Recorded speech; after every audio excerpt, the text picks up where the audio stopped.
Volvemos a nuestra consideración de las Escrituras en este contexto de discusión, conversación, intercambio de argumentos relacionados con la ordenación de mujeres.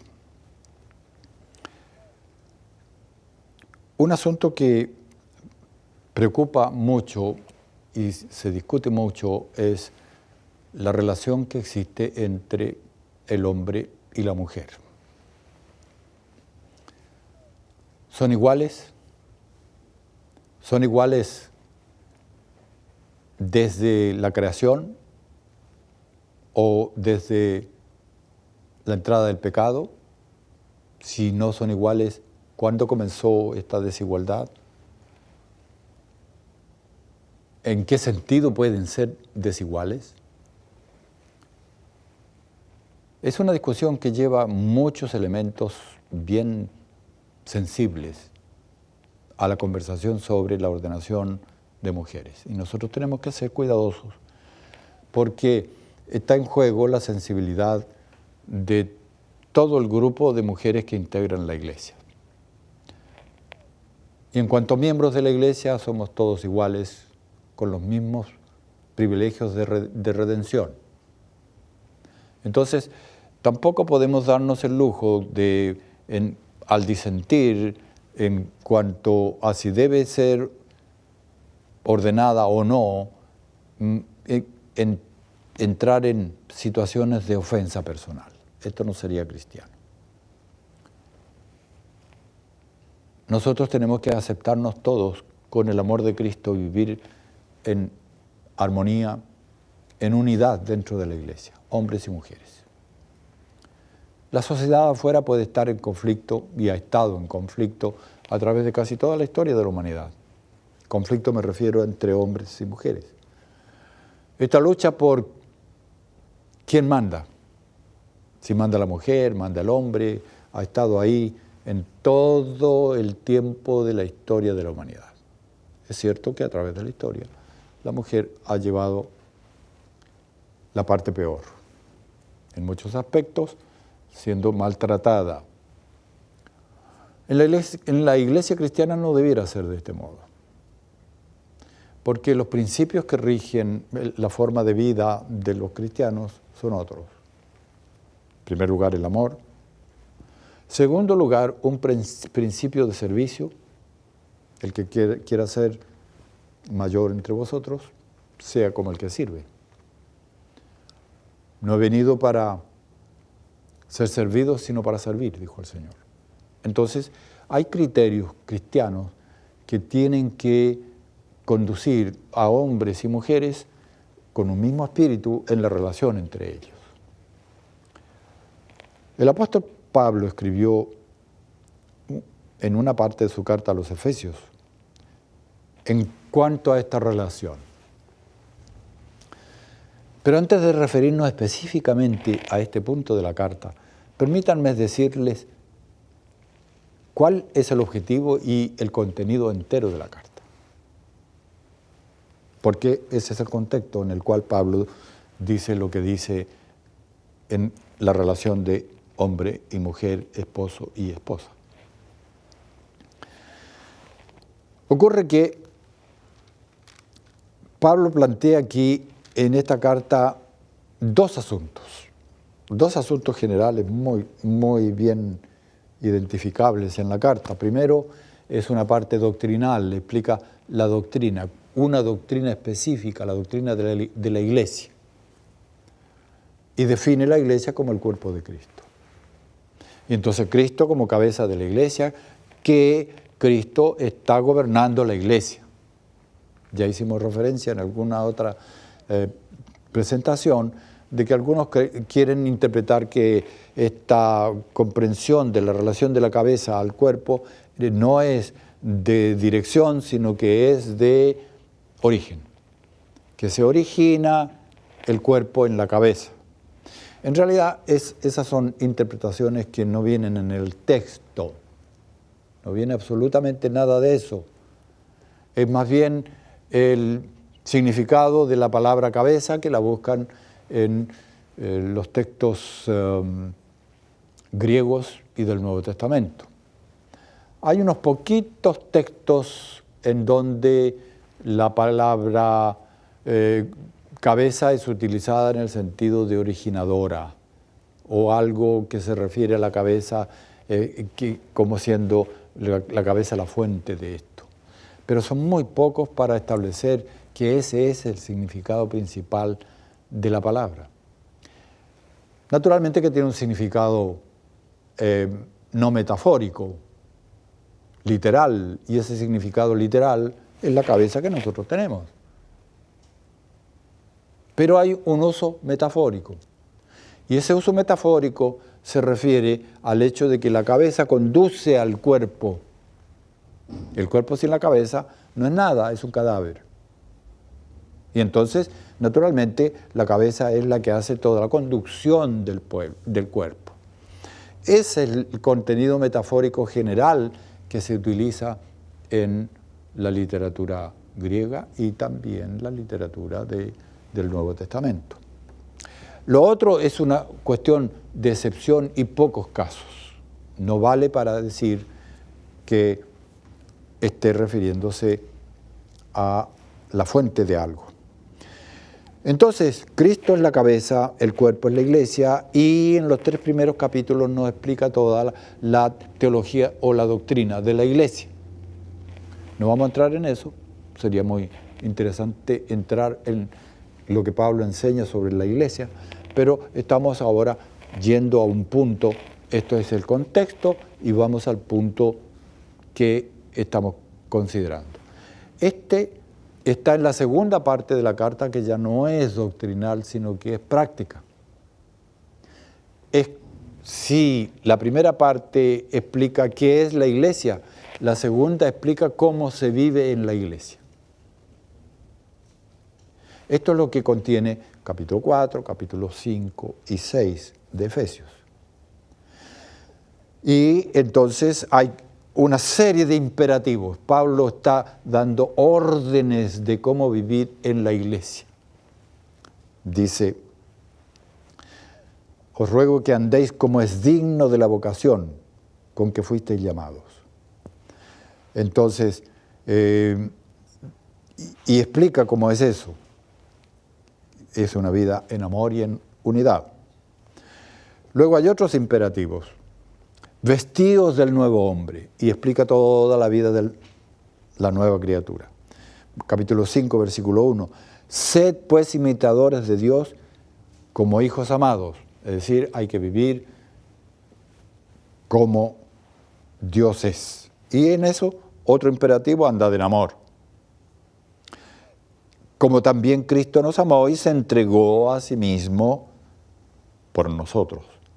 De ese modo, la vida del amor no es una cuestión de emociones, sino que es un modo de servicio, una vida de entrega, una vida de abnegación, una vida de consideración de los demás, una vida de servicio real, auténtico. Nadie os engañe, dice en el versículo 6. Es decir, no se dejen engañar por nadie. Después en el versículo 18 dice: sed llenos del Espíritu. Y ahora dentro de este estilo de vida, dice el capítulo 5, versículo 21, someteos unos a otros en el temor de Dios. Y aquí viene la relación de hombres y mujeres. Es una relación de sometimiento. Someteos los unos a los otros. Este sometimiento no es un sometimiento exigido de uno al otro. No es el hombre que le dice a la mujer: tú tienes que estar sometida a mí. Ni es la mujer que le dice al marido: tú tienes que estar sometida a mí. Sino que es una sumisión voluntaria. Yo me someto a ti. Voluntaria. ¿Por qué? Porque es producto del amor. Y lo que es de amor no es exigible, salvo por Dios. Dios exige el amor. Nosotros los humanos no podemos exigir el amor, ni todas las acciones que se originan por la existencia del amor en la persona. No podemos exigirlo. Entonces dice que es voluntario. Sométanse voluntariamente los unos a los otros. Y en el versículo 22 dice, las casadas estén sujetas a sus propios maridos como al Señor. Miren qué comparación. ¿Ustedes aman al Señor? Claro que lo aman. Todos lo amamos. Entonces, también amen a su marido. Y sométanse al marido como por amor se someten al Señor. Voluntariamente, porque la entrega al Señor no es forzada por nadie, ni por el Espíritu, ni por Dios. Con todo lo todopoderoso que Dios es, nunca exige el sometimiento a Él. Entonces, esto es un acto voluntario. Las casadas sujetas a sus maridos como al Señor. ¿Por qué? Y aquí viene la razón que da el apóstol Pablo. Dice, porque el marido es cabeza de la mujer, así como Cristo es cabeza de la iglesia, la cual es su cuerpo y Él es su Salvador. Aquí viene la cabeza. La cabeza estaba al comienzo, Cristo es cabeza de la iglesia. Y ahora dice, el marido es cabeza de la mujer. ¿Cómo? Como Cristo es cabeza de la iglesia. Ahora, algunos dicen, esto significa que el marido es cabeza de la iglesia, de la mujer en el hogar, no en la iglesia. Y entonces, si no es cabeza en la iglesia, puede ser ordenada mujer. ¿Es eso lo que está diciendo Pablo? ¿Está él estableciendo una definición jerárquica solo en la iglesia? Cristo es cabeza de la iglesia. Aquí el contexto son las dos cosas. El contexto habla del hogar y de la iglesia. Así también las casadas lo estén a sus maridos en todo. En todas las cosas, en todo lugar, en todas las circunstancias. Maridos, amad a vuestras mujeres. ¿Puede exigirse el amor? Ya dijimos que no. Entonces, esto también es una entrega voluntaria del hombre a la mujer, a su mujer. Es decir, cuando estamos enamorados antes del casamiento, la entrega es completa.